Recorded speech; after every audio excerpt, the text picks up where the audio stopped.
everyone, welcome back to my channel. This is Mizuki Arts. Today we are going to be doing another chill painting process. This time it's another mermaid. She's pretty cute. I actually really like all her jewelry and like her little seashell purse and all that. I know I've been doing a lot of these types of very relaxed, very casual videos lately. I promise I do have some bigger stuff on the way. I have lots of ideas cooking and all that. I'm just trying to enjoy my summer vacation while term's out and all that. But I'm going to work on a lot of bigger projects during this summer, so I promise you'll get some really cool videos very soon. In the meantime, let's just enjoy this very casual kind of art process and just talking about all things art and sketchbooking and that kind of thing today. In case anyone's wondering, I'm using Himi gouache paint.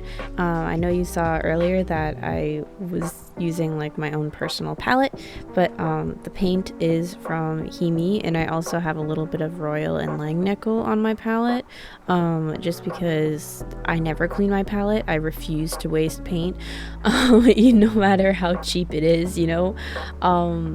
Because I don't want to have to buy a whole new sets, and it's always more expensive to just buy individual colors than to like buy a full set knowing I'm going to want to replace it, you know. I really love the Himi gouache set. I think it gets mixed reviews sometimes. Like it was super trendy like a year or so ago, but I think for the most part people kind of hit or miss with it. Like I haven't heard like a ton of really bad things, but I have heard people say like there's too much binder, and other people say there's too much pigment in it, and I don't know. Maybe I'm just not that picky about my paints, but I really will just paint with anything. But I love my Himi set. I got it for Christmas this year from my parents, so if you're watching, thank you guys. And I actually have since covered my Himi palette with tons and tons of stickers. I've got like cinema roll and Disney characters on there, so I'm having a ton of fun with it, and I like to put a little bit of paint on the palette, like my personal palette, that way I don't have to like pull out the big tray of it.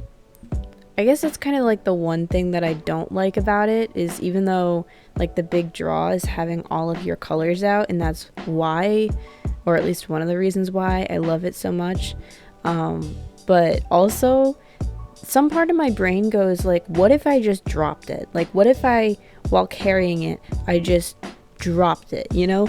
Because I guarantee that little lid doesn't properly seal things, you know? Like people's paint dries out even with that lid on, so you know it doesn't have a good seal.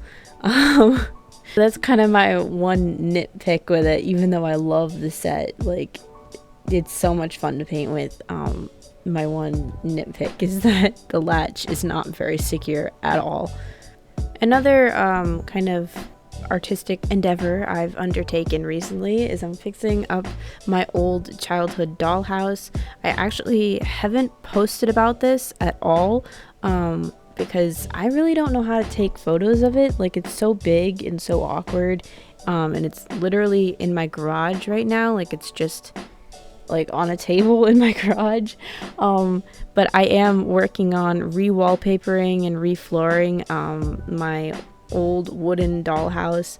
I remember helping my mom build it, or really just in like putting in opinions while she put it together, and then it got destroyed after like sitting out in a garage while we were moving houses like years and years ago.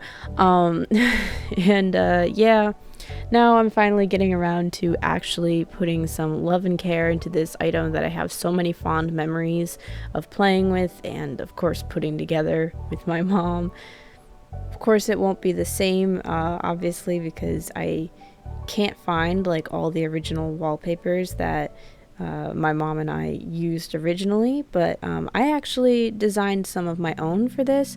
I definitely cheated on one of them where I just downloaded an image and like used it like a stamp to make wallpaper, but the rest I've made are all hand drawn by me, so I'm actually pretty excited. I think I'll be sharing that with you guys eventually, probably just like on my Twitter or my Instagram story or something like that.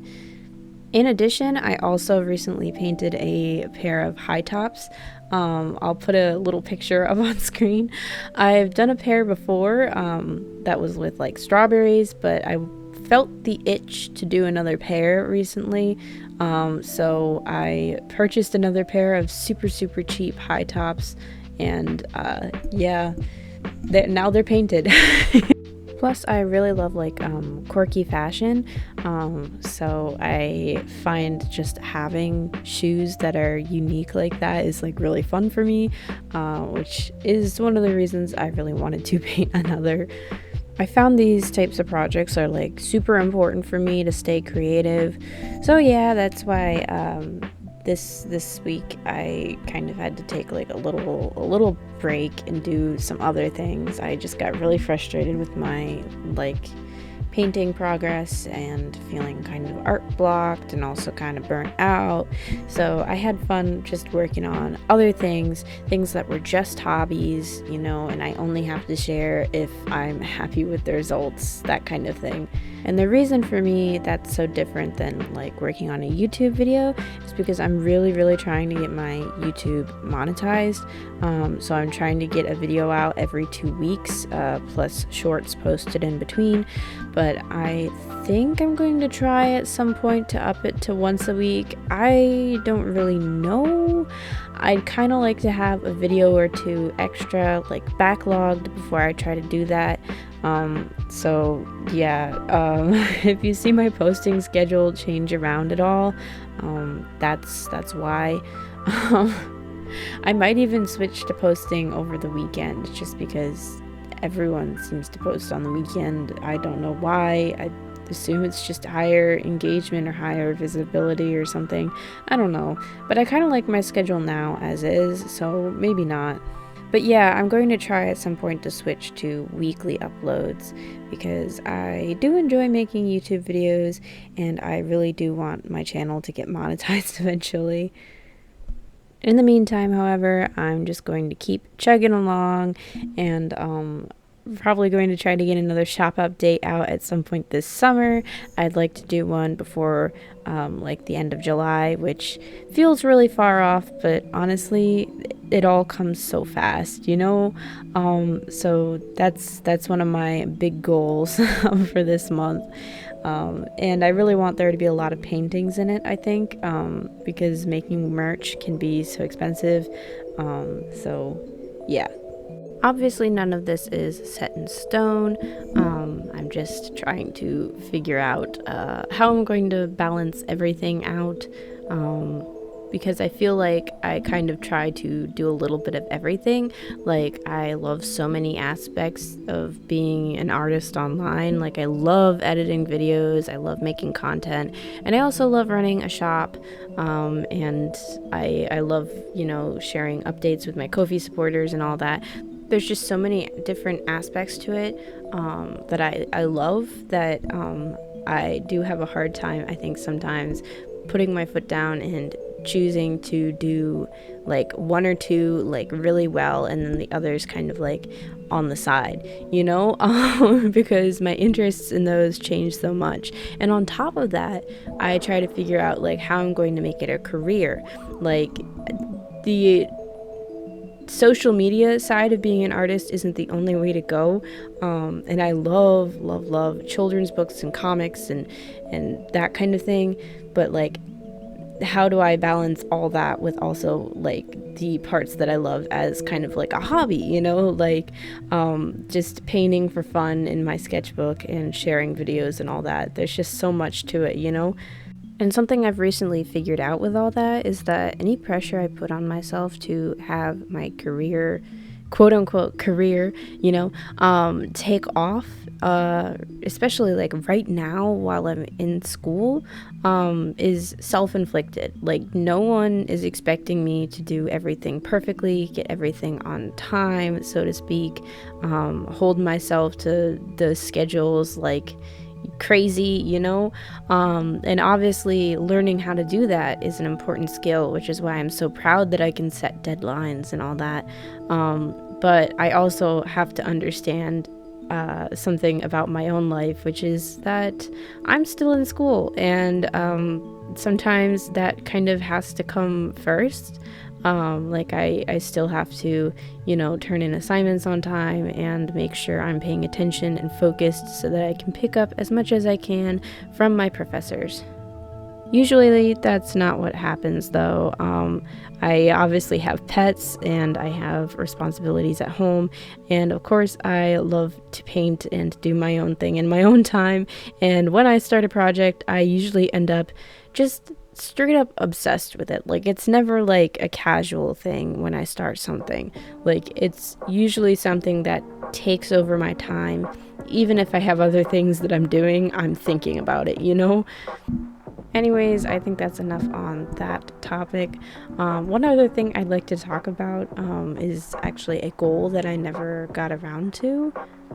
So in case I haven't mentioned it before, I wrote up a big list of things that I wanted to do this year, and that list included like finishing the illustration process for my picture book, and also I wanted to table at a craft convention, and this summer was basically my opportunity to do that. So I think around March I started like looking at town pages and stuff online to see if they were having any craft fairs in my area, but unfortunately I didn't end up finding one that looked promising, so I didn't end up getting around to that.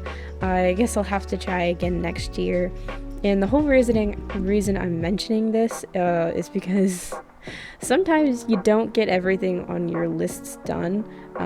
Like, obviously I've spent a big portion of like this video talking about like holding myself to schedules and all that. But yeah, that was something I didn't get to set up this year, and I know the year's not over, so there's still opportunities for all that, but I figure once I'm back in the middle of a semester, I probably won't have time to prepare for that kind of thing. I don't know.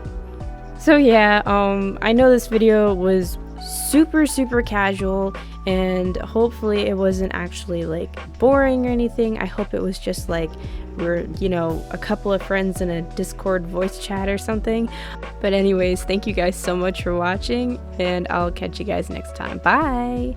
Real quick before I go, I want to say thank you so much to my Ko-fi supporters. So thank you to Ashley, Savvy, and Tiffany. Thank you guys so much. If anyone else wants to go and support me on Ko-fi, here are a few of the benefits you can get. And as always, the link will be in the description box. Bye!